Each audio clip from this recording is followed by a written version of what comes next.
This is basically on the back of that extraordinary interview that Guy Johnson did with the president of Turkey, where the president said he would take even more control of the central bank.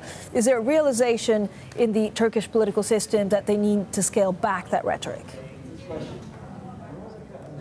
Well, if there's a realization within Turkish political circles that they need to, it's very difficult to gauge.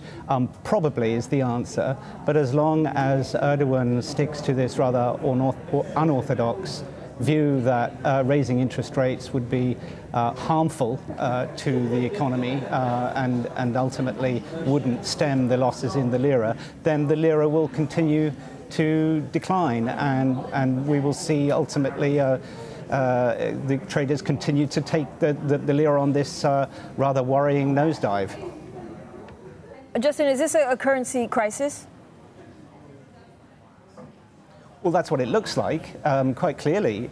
If you look at the external factors that are working against Turkey, we have rising oil prices, we have general skittishness around the world towards risk assets and emerging markets in general. But when you throw in to the mix Turkey's persistent current account deficit and this extraordinary unwillingness by the central bank to do anything to shore up the lira, then that has to be the conclusion one reaches, that we're in a crisis situation now. Okay, can the central bank, what can the central bank do? Can they intervene if they don't want to be, is there anything that they can do in the margins to actually ease the pain a little bit?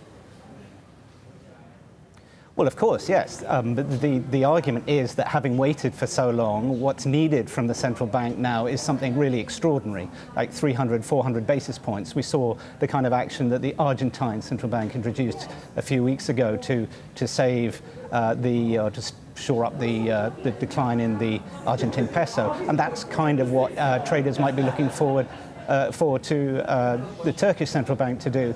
But there's no sign of that. What they could do, of course, is impose capital controls. But Turkey has been historically unwilling to take measures of that nature. So it's kind of radio silence at the moment, and the market is just watching and waiting.